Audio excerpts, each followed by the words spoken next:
साथियों, पश्चिम बंगाल के विधानसभा चुनाव की वोटिंग पूरी हो चुकी है और अब एग्जिट पोल आना शुरू हो चुके हैं। आज हम इस वीडियो में बात करेंगे पश्चिम बंगाल में असदुद्दीन ओवैसी की एआईएमआईएम पार्टी के एग्जिट पोल के बारे में। असदुद्दीन ओवैसी की एआईएमआईएम पार्टी यहाँ पर क्या कुछ सीटें जीत सकती है? क्या असदुद्दीन ओवैसी की एआईएमआईएम पार्टी का खाता पश्चिम बंगाल में खुलेगा या नहीं खुलेगा, या फिर किन सीटों पर असदुद्दीन ओवैसी की एआईएमआईएम पार्टी मजबूत चुनाव लड़ी है? तो असदुद्दीन ओवैसी की पार्टी ने पश्चिम बंगाल में कुल 11 विधानसभा सीटों पर अपने प्रत्याशी उतारे थे। यहाँ पर कुछ सीटें ऐसी हैं जहाँ पर असदुद्दीन ओवैसी के प्रत्याशी मजबूती से चुनाव लड़े हैं और हो सकता है कि उनके प्रत्याशी चुनाव जीत भी जाएं। ज़्यादातर मुस्लिम बाहुल इलाकों में असदुद्दीन ओवैसी की पार्टी ने प्रत्याशी उतारे थे और लगभग ज़्यादातर प्रत्याशी उनके मुस्लिम ही थे। असदुद्दीन ओवैसी की पार्टी के ज़्यादातर प्रत्याशी पहले चरण के चुनाव लड़ रहे थे। महज 3 प्रत्याशी दूसरे चरण में चुनाव में मैदान में उतरे थे, जिसमें से एक मुस्लिम महिला प्रत्याशी भी मैदान में उतरी थी। तो अगर हम बात करें असदुद्दीन ओवैसी की पार्टी के प्रत्याशी जो मजबूत चुनाव लड़ रहे हैं, तो कुल 2 सीटें ऐसी हैं जहां पर असदुद्दीन ओवैसी की पार्टी के प्रत्याशी मजबूत चुनाव लड़े हैं और वो चुनाव जीत सकते हैं। बाकी सीटों पर भी उनको अच्छा खासा वोट मिलेगा, लेकिन चुनाव जीतना इतना आसान नहीं उनके लिए। अगर हम पहली सीट के बारे में बात करें जो असदुद्दीन ओवैसी की पार्टी चुनाव जीत सकती है, तो वो है रघुनाथगंज विधानसभा सीट। रघुनाथगंज विधानसभा सीट मुस्लिम बहुल विधानसभा सीट है। यहाँ पर 80% के करीब मुस्लिम वोटर्स हैं और टीएमसी के अखरुज्जमा यहाँ पर विधायक हैं। उनको टीएमसी ने एक बार फिर से प्रत्याशी बनाया है। तो वहीं असदुद्दीन ओवैसी ने अपने प्रदेश अध्यक्ष इमरान सोलंकी को अपना प्रत्याशी बनाया है। लेफ्ट पार्टी ने अबू हसनत को प्रत्याशी बनाया है। इसके अलावा भाजपा ने यहाँ पर हिंदू प्रत्याशी उतारा है। हालांकि पिछले बार भाजपा ने यहाँ पर मुस्लिम प्रत्याशी चुनाव में उतारा था।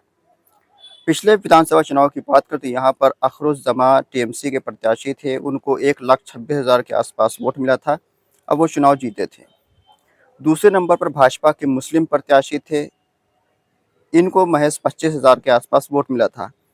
तीसरे नंबर पर एक प्रत्याशी नजर आ रहे हैं नासिर शेख नाम से। इनको गूगल पर दिखा रहा है कि ये एमआईएम के प्रत्याशी थे। हालांकि एमआईएम पार्टी पिछले बार इस सीट पर चुनाव नहीं लड़ी थी। ये प्रत्याशी इंडिपेंडेंट थे, लेकिन गूगल पर इनको एमआईएम का प्रत्याशी दिखाया जा रहा है। इनको भी 18,000 वोट मिला था। तो यहाँ पर असदुद्दीन ओवैसी की पार्टी ने अखरुज्जमा के सामने इमरान सोलंकी, जो कि उनके प्रदेश अध्यक्ष है, उनको टिकट दिया है और ये काफ़ी मजबूती से चुनाव लड़े हैं। असदुद्दीन ओवैसी इनके लिए खुद चुनाव प्रचार प्रसार करने आए थे। यहाँ पर टीएमसी और एमआईएम के बीच मेन मुकाबला है और ये सीट असदुद्दीन ओवैसी की एआईएमआईएम पार्टी चुनाव में जीत सकती है। इसके अलावा दूसरी विधानसभा सीट की बात करें तो वो सीट है कांडी विधानसभा सीट। कांडी विधानसभा सीट पर भी असदुद्दीन ओवैसी की पार्टी ने एक पूर्व फौजी जो कि आर्मी में रह चुके हैं, मिसबाहुल इस्लाम खान, उनको टिकट दिया है। यहाँ पर भी लगभग 60% के ऊपर मुस्लिम वोटर्स कांडी विधानसभा में भी है, लेकिन ममता बनर्जी की पार्टी यहाँ पर किसी मुस्लिम को टिकट नहीं दिया है। अपूर्वा सरकार यहाँ के विधायक है टीएमसी से और उनको ही टीएमसी ने अपना प्रत्याशी बनाया है। यहाँ पर 2016 में भी अपूर्वा सरकार जीते थे और 2019 का जो उपचुनाव हुआ था वहाँ पर सफ़ीउल आलम नाम के एक मुस्लिम प्रत्याशी कांग्रेस पार्टी के टिकट पर चुनाव जीते थे।